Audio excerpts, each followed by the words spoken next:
Hello, good evening, everybody.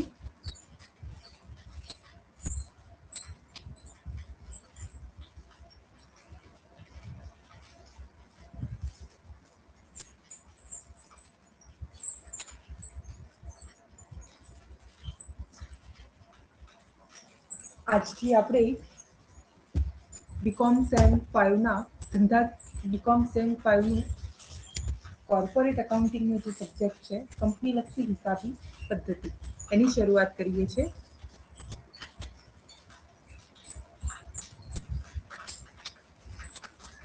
BCom sem 5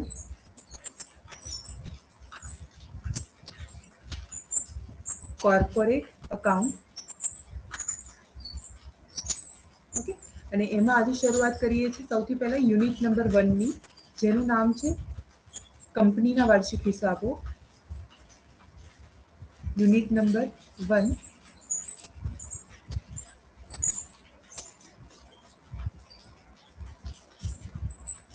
કંપનીના વાર્ષિક હિસાબો.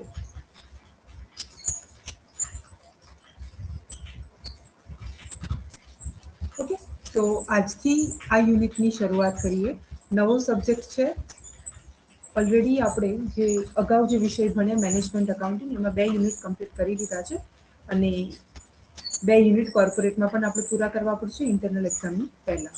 અને આ જે યુનિટ છે કંપનીના વાર્ષિક હિસાબો, તમે જેમ 11th-12thમાં 11મા 12મા ધોરણમાં જે નફા નુકસાન ખાતું બનાવતા હતા,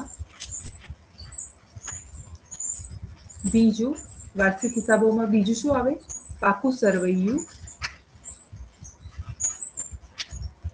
તો એ જે વાર્ષિક હિસાબો હતા એના જેવું જ આ છે, પણ જેમ આગળ આગળ લેવલ બદલાય, 11th-12thમાં તમારા 11th-12th જેવું હોય. હવે જ્યારે તમે ગ્રેજ્યુએટના ફાઇનલ યરમાં છો તો આમાં લેવલ થોડું અપ કર્યું છે. એનાથી વિશેષ કશું નથી, પણ ધીરે ધીરે ધીરે ધીરે જે પ્રમાણે આજે હું માત્ર બેઝિક તમને સ્ટ્રક્ચર સમજાવીશ, અને એ તમને જો પરફેક્ટલી દિમાગમાં ફિટ થઈ ગયું તો પાછળથી દાખલાઓમાં તમને વધારે વાંધો નહીં. બરાબર? કે એમાં પ્રોબ્લેમ શું થાય છે? આ યુનિટ છે લેન્ધી, ઓબ્વિયસલી લેન્ધી છે. બીજું એ કે એની સાથે સાથે દાખલાઓ થોડા લાંબા પણ લાગશે. ઓકે, એટલે તમારે શું કરવાનું કે જે બેઝિક કોન્સેપ્ટ છે એ તમારો ક્લિયર હોય તો આગળ જઈને દાખલામાં હવાલાઓ અઘરા આવે તો બહુ વાંધો આવે નહીં. પાછું હવાલા પણ અઘરા હોય, ચેપ્ટર પણ અઘરું પડે તો પછી તકલીફ પડે. બરાબર? એટલે આજે હું તમને માત્ર ફોર્મેટની વાત કરું છું. અને એ ફોર્મેટ કેવું હોય છે? તો કંપનીના વાર્ષિક હિસાબો જેમ આપણે 11th-12thમાં નફા નુકસાન ખાતું બનાવીએ, પાકું સરવૈયું બનાવીએ, એ જ પ્રમાણે આમાં પણ બનાવવાનું હોય. પણ એ વખતે ખાતું બનાવતા હતા, હે ને? ખાતું. હવે બનાવવાનું પત્રક. અને જ્યારે પત્રક બનાવતા હોય ત્યારે પત્રકમાં ઉધાર જમા હોય નહીં. પત્રકમાં શું હોય? ઉધાર જમા ના હોય. તો હું પહેલું બનાવું છું નફા નુકસાન ખાતા, નફા નુકસાનનું પત્ર.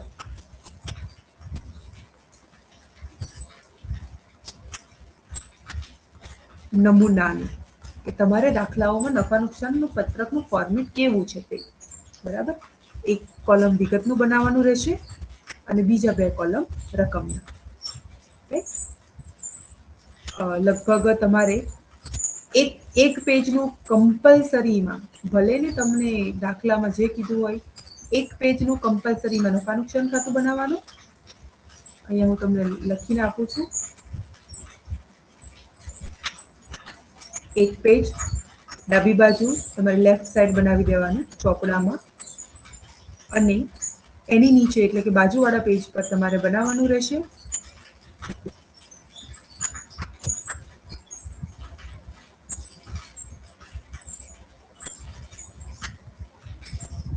પાકું સરવૈયું. બરાબર? આ પછી ચાલુ કરીએ. પહેલા હું નફા નુકસાન ખાતું તમને સમજાવું.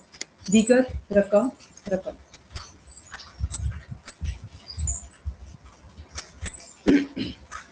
જે પ્રમાણે પહેલા બનાવતા હતા એ જ છે, કંઈ નવું નથી, પણ ખાલી ટાઇટલ બદલાયા છે.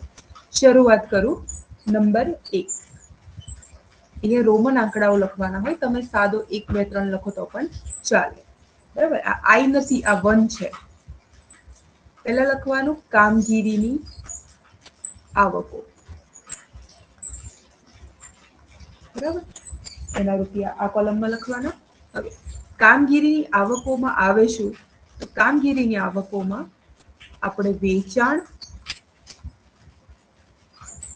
માઇનસ વેચાણ પરત, જે જવાબ આવે અહીંયા લખવાનું હોય. આ કોલમની જગ્યાએ અહીંયા લખી દો.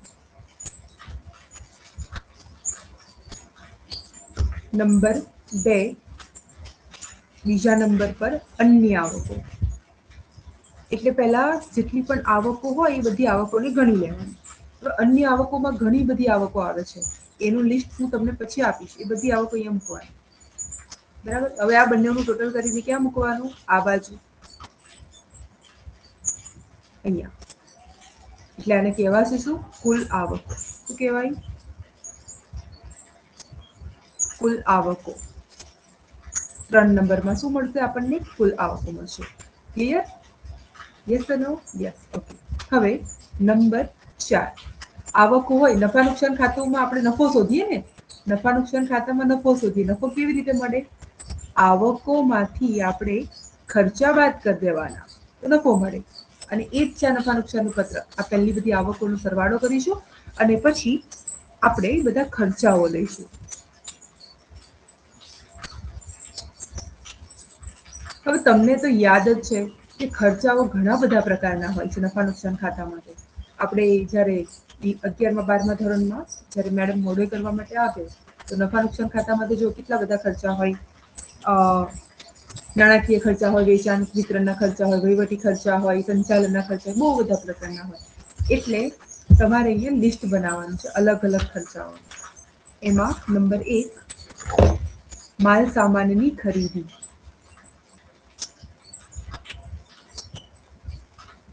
બરાબર. માલ સામાનની ખરીદીમાં શું શું આવે? તો આપણે જેમ ઉપર વેચાણ લીધું તો એમ ખરીદી લેવાનું, અને અહીંયાથી ખરીદ પરત આપેલું હોય તો બાદ કરવાનું. જે રકમ મળી અહીંયા બહાર લખવાનું, બરાબર.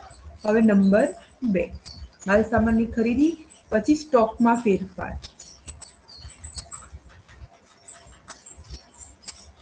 સ્ટોકમાં ફેરફારો.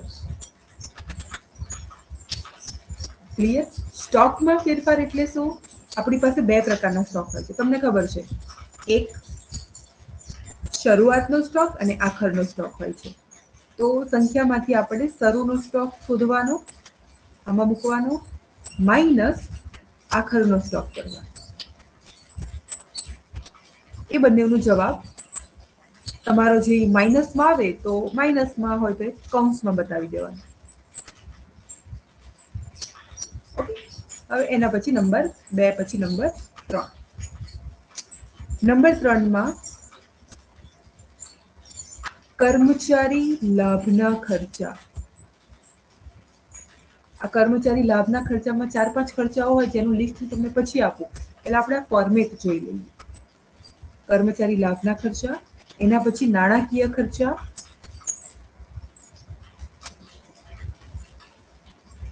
નાણાકીય ખર્ચાનું ટોટલ આ બાજુ મૂકવાનું.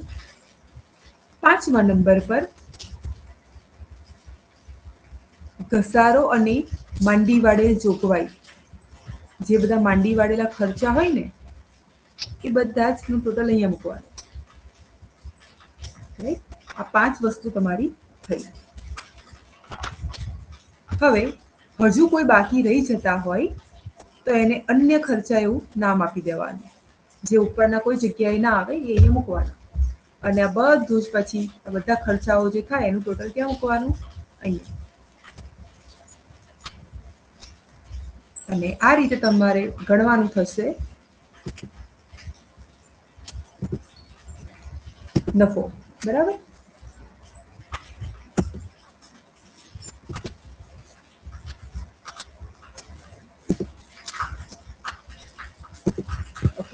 હવે અહીંયા એક લીટી દોરવાની. ખર્ચાઓનું ટોટલ થઈ ગયું, ઉપર આવકો મળી ગઈ હતી તો ટાઇટલ શું આપવાનું? આ 4થા નંબર પર ખર્ચા હતા ને તો નંબર 5 લખવાનું અને ટાઇટલ આપવાનું કરવેરા પહેલાનો નફો. એની ઉપર આ જે મળશે એ શું હશે? કુલ ખર્ચા. બરાબર. અને આ નફો કેવી રીતે શોધવાનો?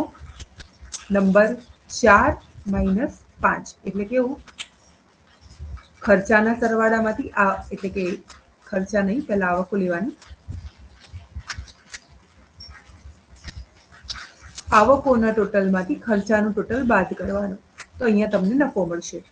જે નફો મળે એમાંથી કરવેરાનો જે દર આપેલો હોય એ કરવેરા માઇનસ કરવાના અને પછી જે મળે એ કહેવાશે આપણો નંબર 7, કરવેરા બાદનો નફો.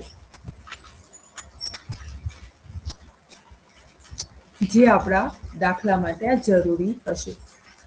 Clear the point? આ થઈ ગયું નફા નુકસાનનું પત્રક. ટાઇટલ યાદ રાખવા ખૂબ જ ઇમ્પોર્ટન્ટ છે. નંબર 1માં કામગીરીની આવકો, નંબર 2માં અન્ય આવકો. અહીંયા આવકોનો સરવાળો કરી દેવાનો. પછી ખર્ચાઓનું ટાઇટલ આપવાનું. એમાં ટોટલ 5-6 પ્રકારના ખર્ચાઓ લેવાના હોય છે. એમાં માલ સામાનની ખરીદી, પછી સ્ટોર્સમાં ફેરફાર નંબર 2 પર, નંબર 3 પર કર્મચારી લાભના ખર્ચા, નંબર 4 નાણાકીય ખર્ચા, નંબર 5 ઘસારો, પછી અન્ય ખર્ચા. બધાનું ટોટલ અહીંયા મૂકવાનું. હવે આ જે આવકો હોય એમાંથી ખર્ચા માઇનસ કરવાના, જે મળે અહીંયા. એટલે કે બંનેને માઇનસ કરીને અહીંયા મૂકવાનું. આ મળી ગયો કરવેરા પહેલાનો નફો. કરવેરાનો દર આપેલો છે. કરવેરા બાદ કરો એટલે મળે તમને કરવેરા બાદ કર્યા પછી નફો. ક્લિયર? આ થઈ ગયું તમારું નફા નુકસાનનું પત્રક.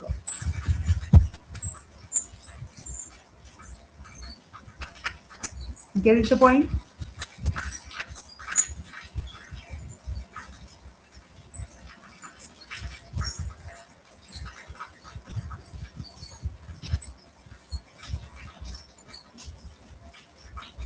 ગઈકાલે મેં તમને ગ્રુપમાં આ મટીરિયલ ફોટો પાડીને સેન્ડ કર્યું હતું. તમારે ચોપડામાં કેવી રીતે લખવાનું છે તે નમૂનો બનાવેલો જોઈએ. દાખલાઓમાં ડાયરેક્ટ પૂરવાની જરૂર નહીં પડે. ડાયરેક્ટ આપણે જઈશું ત્યાં સીધા આપણે બંક મારીને ગયા, ડાયરેક્ટ દાખલા ચાલુ કર્યા. તો દાખલા તો કેવું હોય છે? કોઈમાં ડિબેન્ચર વ્યાજ આપેલું છે, તો ડિબેન્ચર વ્યાજ ક્યાં આવે? તો આપણે લખી દીધું. પછી કોઈમાં નથી આપેલું તો પછી મજા નહીં આવે. એટલે ફોર્મેટ તમારે પહેલા ક્લિયરલી કરી લેવાનું. ફોર્મેટ આવડશે તો જ દાખલા આવડશે. ચોપડામાં પહેલા ફોર્મેટ બનાવી દેજો. નોટ્સ ઓલરેડી મેં પ્રોવાઈડ કરી દીધી છે. આઈ હોપ મેં કાલે તમને કીધું હતું ને ગઈકાલે બનાવી દેજો. તમે બનાવેલી હશે. ન બનાવી હોય તો આજે સમજાવું પછી બનાવો. તો આ બનાવી દીધું નમૂનાનું. શું બનાવ્યું છે? નમૂનાનું મેં નફા નુકસાન ખાતું. હવે એક કામ કરું છું. આની નીચે જેમ કે માલ સામાનની આ ઘણા બધા ખર્ચાઓ છે કે જેની અંદર શું આવે ડિટેલમાં, એ આની નીચે જ હું તમને લખીને આપું છું. અને એ તમારે આમ તો તમને ચોપડામાં પણ મળશે જ. નોટ્સમાં મેં તમને લખીને આપી દીધું છે કે કયા ખર્ચાને કયા મથાળા હેઠળ લખાય. બરાબર? અને એકવાર હું અહીંયા ફરીથી બનાવી દઉં છું.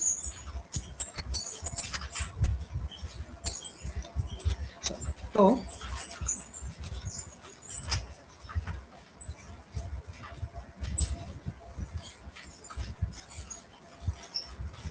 નંબર 1 પહેલું છે કામગીરીની આવકો. આની સિક્વન્સમાં જ લખું છું. તો કામગીરીની આવકોમાં શું આવે? વેચાણ હોય એ વેચાણમાંથી વેચાણ પરત બાદ કરવાનું. ઈઝી? તો ઈઝી. એના પછી અન્ય આવકો, પરિશિષ્ટ કહેવાય આને. આ નંબર આપું છે ને પરિશિષ્ટ કહેવાય. અન્ય આવકોમાં એક રોકાણોનું વ્યાજ આવે, પછી આવક એટલે કે રોકાણોનું વ્યાજ આપણને મળે ને તો આવક કહેવાય. પછી મળેલ કમિશન, મળેલ વટાવ, જેટલું પણ મળે એ બધું આવકોમાં લખવાનું, અન્ય આવકોમાં. પછી એના પછી ખર્ચાઓમાં નંબર 3 પર છે માલ સામાનની ખરીદી.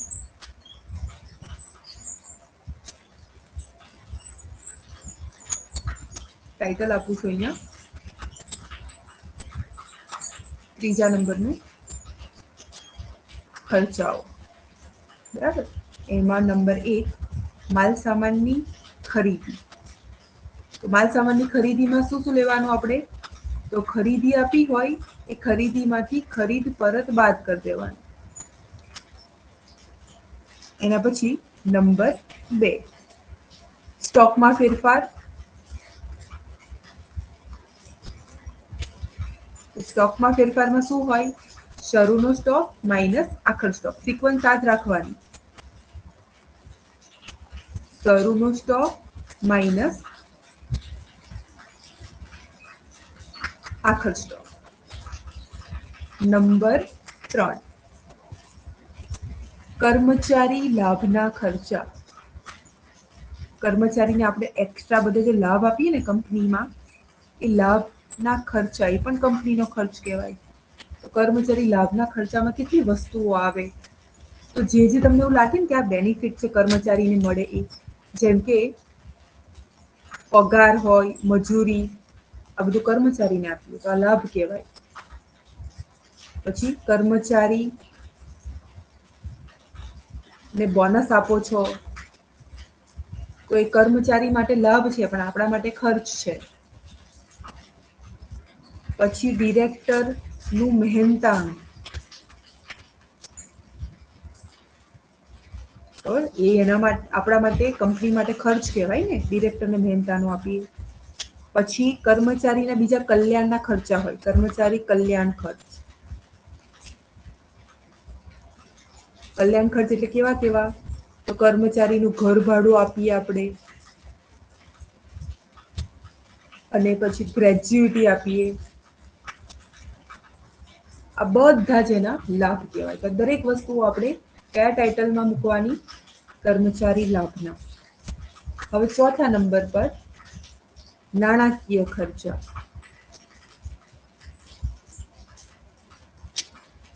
નાણાકીય ખર્ચમાં શું આવશે? એક તો પહેલા ડિવેન્ચર વ્યાજ, એના પછી જાહેર થાપણોનું વ્યાજ,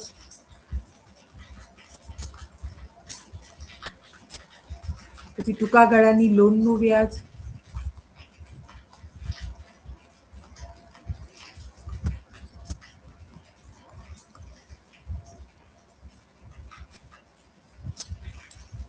પછી બેંક ઓવરડ્રાફ્ટ હોય ને, BOB, BO bank overdraft, BOD નું વ્યાજ.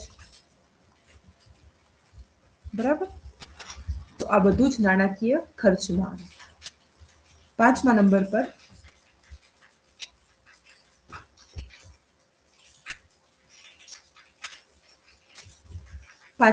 પર છે ઘસારો, અને એમાં માંડી વાળે. આ ટાઇટલ હેઠળ કેટલી વસ્તુઓ લેવાની? એટલે આમાં તો છે ને બહુ ઈઝી છે. આપણે જેટલી પણ જમીન હોય, મકાન હોય, યંત્રો હોય, આ બધાનો ઘસારો 10%, 20% જે ગણો ને બધો ઘસારો અહીંયા મૂકી દેવાનો. બીજું કશું જ છે નહીં. અને કોઈ મિલકત માંડી વાળી હોય તો.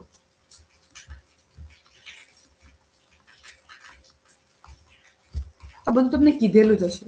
એટલે આમ તમે જુઓ ને તો ચેપ્ટરમાં કશું છે નહીં, બહુ ઈઝી છે. પણ મહેનત માંગે એવું છે એટલા માટે. હવે અન્ય ખર્ચા. અન્ય ખર્ચા એટલે શું? આ ઉપર જેટલા ખર્ચાઓ છે એમાંથી કશું રહી જાય તો આપણો સરવાળો તો મળે નહીં. સરવાળો ના મળે એટલે નફા નુકસાન ખાતું જવાબ ના મળે. એટલા માટે અન્ય ખર્ચાઓમાં કશું જે ના સમજાય એ અન્ય ખર્ચામાં લખી દેવાનું. જેમ કે વીજળી, બળતણ, મકાનનું સમારકામ,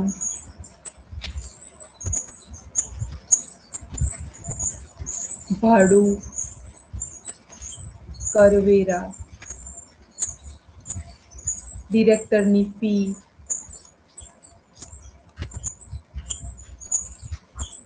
જામાગા એટલે કે જાવક માલ, ગાળા ભાડું, આ બધું જ લેવાનું. બરાબર, આમ કરીને બધા જ તમારા ખર્ચા મળી ગયા. તો આટલા પરિશિષ્ટ તમને ખ્યાલ હોવા જોઈએ. કોના માટે છે? નફા નુકસાન ખાતા માટે. Clear the point? Yes or નો?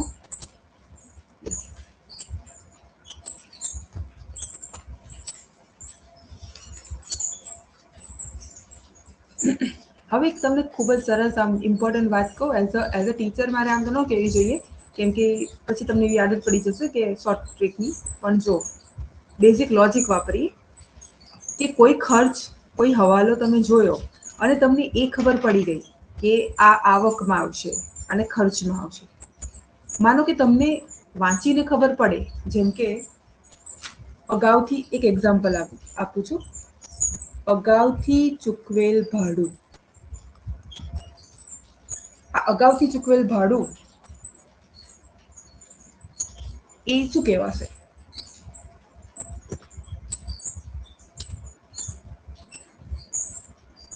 ચલો, અગાઉથી ચૂકવેલ ભાડાને છોડો. એક બીજું, મળેલ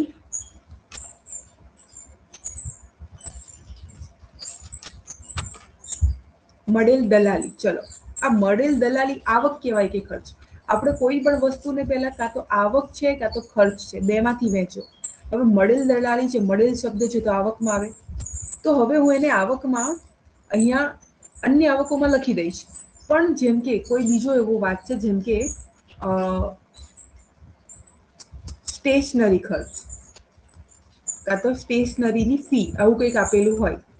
અને હવે મને નથી ખબર કે મારે આને આવકમાં લેવું કે ખર્ચમાં.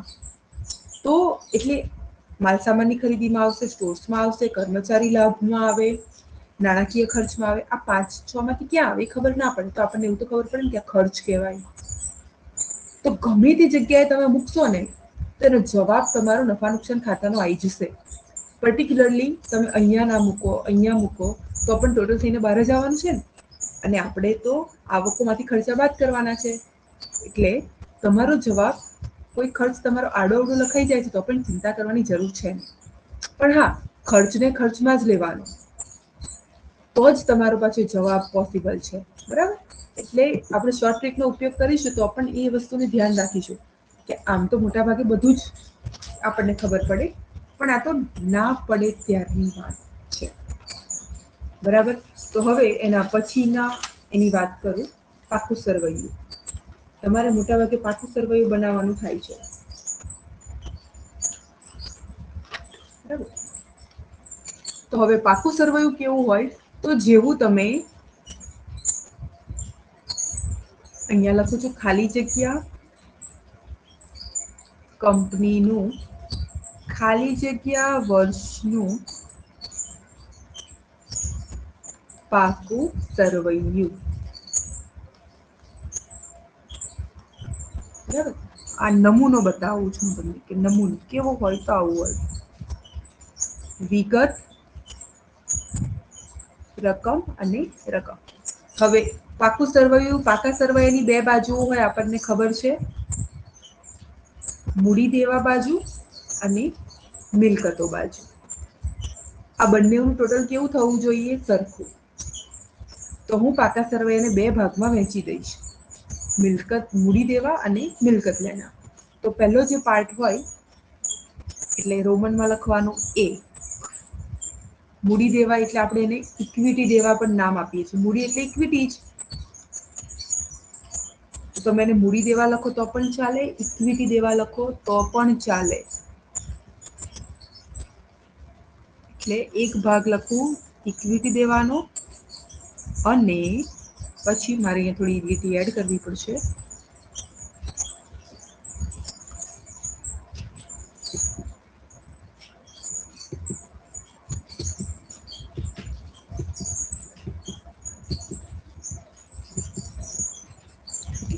આપણે એક પાર્ટ લખ્યો.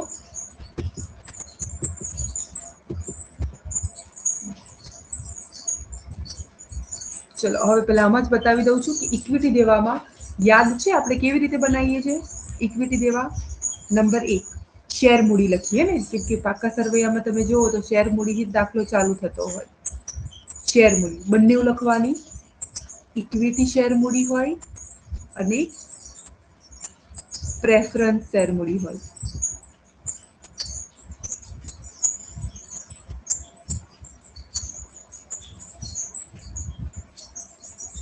બરાબર, બંને લખવાનું.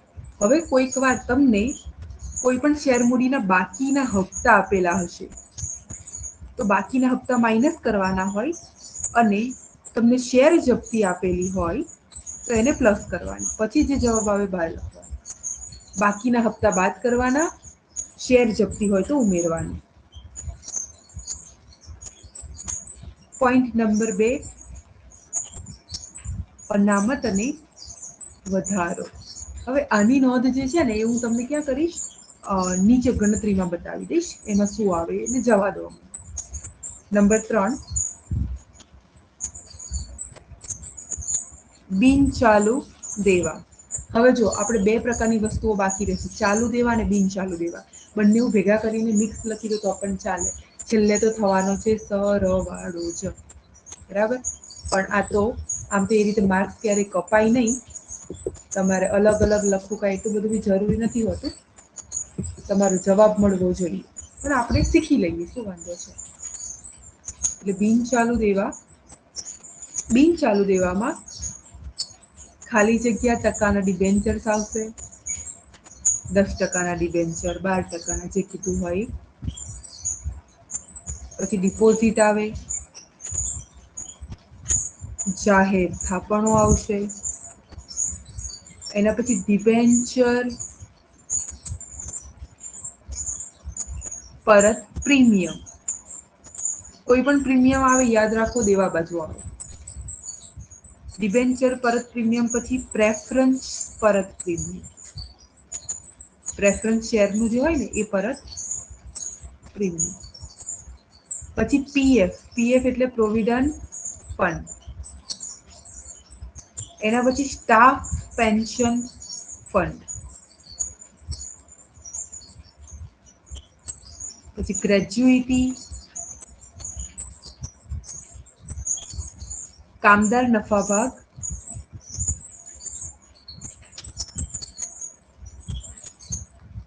કામદાર નફા ભાગ ફંડ. આ બધું બિન ચાલુ દેવામાં આવે. હવે નીચે એક ભાગ કરું છું, ચોથા નંબરમાં ચાલુ દેવા. ચાલુ દેવા. ચાલુ દેવામાં શું આવે, તો લેણદારો આવે, દેવી હુંડી આવશે, બેંક ઓવરડ્રાફ્ટ આવે, બીઓડી. પછી ચૂકવવાના બાકી ખર્ચા આવશે, અગાઉથી મળેલ હપ્તા, નહીં ચૂકવેલ ડિવિડન્ડ. બરાબર, તો આ બધી વસ્તુઓ ક્યાં આવે,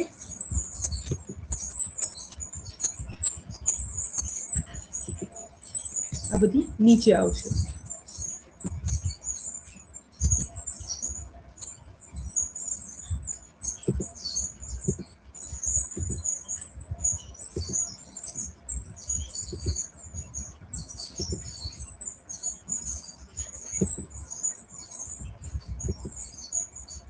હવે આના પછી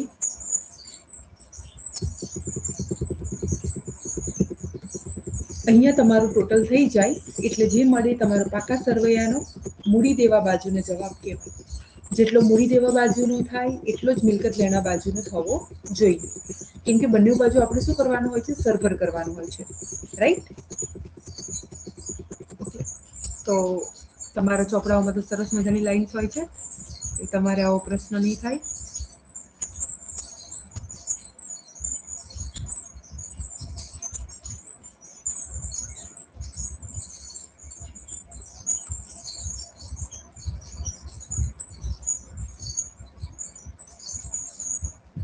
એટલે અહીંયા તમારે ચાલુ દેવા થઈ ગયા ને, ઓકે. ચાલુ દેવામાં બીજી 2-3 વસ્તુઓ લખી દઈએ.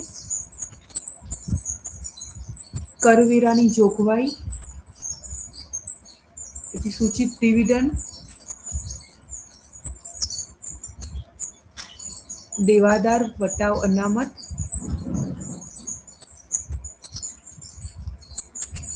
બરાબર. બધાનું ટોટલ કરીને અહીંયા મૂકવાનું છે એટલે પછી આ તમારું પાકા સરવૈયાનું અહીંયા એક બાજુ ક્લિયર થશે. બધા જ જે રકમો મળે બધી આ બાજુ મૂકતા જવાનું એક કોલમમાં, પછી ટોટલ કરીને આનું અહીંયા લાવવાનું. બીજી રકમ લખવાની, ટોટલ અહીંયા લાવવાનું. એટલે એમ કરીને આપણને મળી જશે. એક બાજુ ક્લિયર થઈ ગઈ. હવે બીજી બાજુ, અને એને મિલકત લેણા નામ આપીએ છીએ આપણે. મિલકત લેણામાં આપણને ખબર છે કે જેટલી પણ મિલકતો આવે બધી લઈ લેવાની. એટલે પહેલા તો પાઘડી આપેલી હોય, કાં તો કોઈ અદ્રશ્ય મિલકત હોય, એની ગણતરી કરી લેવાની. પછી નંબર 2 પર કાયમી મિલકતો, જેટલી પણ કાયમી મિલકતો આપી હોય, જેમ કે એક એક્ઝામ્પલ આપું, જમીન, મકાન, તો આ બધાની કિંમતો અહીંયા બતાવવાની. બરાબર. પછી નંબર 3 પર શું લખીએ છીએ આપણે? જો કાયમી મિલકતો થઈ ગઈ. હવે ચાલુ મિલકતોનું પણ એક અલગથી ભાગ બનશે, પણ એના સિવાય વચ્ચે બનશે બિન ચાલુ રોકાણ. આ થોડું ધ્યાનમાં રાખવા જેવું છે કે બિન ચાલુ રોકાણોમાં તમારે આવશે ડિબેન્ચર પરત નિધિના રોકાણ, પછી પીએફ એટલે કે પ્રોવિડન્ટ ફંડના રોકાણો, પછી ઘસારા ભંડોળના રોકાણો,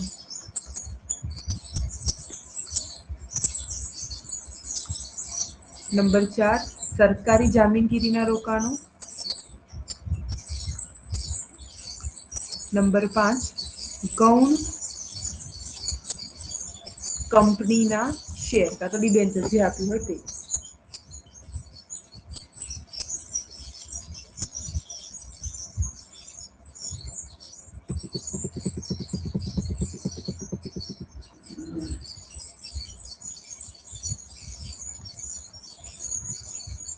તો આ થઈ ગઈ બિન ચાલુ રોકાણો.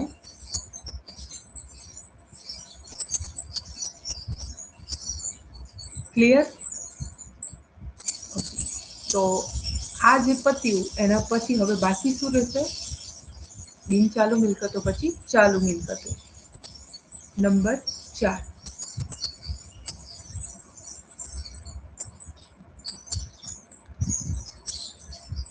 ચાલુ મિલકતોમાં આ રીતે નંબરિંગ ના કરો તો પણ ચાલે. આપણે તો પાકા સરળમાં નંબર થોડી આપ્યું. ચાલુ મિલકતોમાં શું આવે? દેવાદારો આવે. પછી દેવાદાર કેવા લેવાના? ઘાલખાત અનામત બાદ કર્યા પછીના. એના પછી લેણી હુંડી, પછી રોકડ બેંક, જેટલું પણ તમને મિલકતોમાં યાદ આવે બધું. પછી નવું આ છે કાચો માલ, અર્ધ તૈયાર માલ,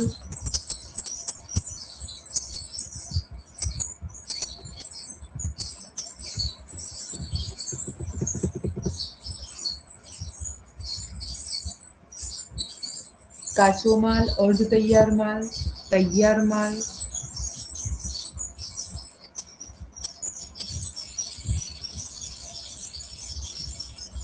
કોઈ પણ પ્રકારનો માલ સામાન હોય ને, આ બધું શું કહેવાય? આને કહેવાય સ્ટોક જ કહેવાય ને, સ્ટોક. પછી સ્ટોકનું બીજું પણ એક નામ છે માર્ગસ્થ માલ, કે રસ્તામાં હોય એવો માલ સામાન. પછી સ્ટોર, સ્પેર, છૂટા ઓજારો, આ બધું જ આપણે ચાલુ મિલકતોમાં આવશે. પછી પ્રાથમિક ખર્ચા, ડિબેન્ચર, વટાવ. આ બધી જે તમને વિગતો આપી હોય છે, આ બધી જ ડિટેલ્સ રકમ આપેલી હોય, બધાની રકમ આપણે લેવાની, છેલ્લે સરવાળો કરી દેવાનો અને આ પ્રમાણે મળશે પાકા સરવૈયાની બીજી બાજુ.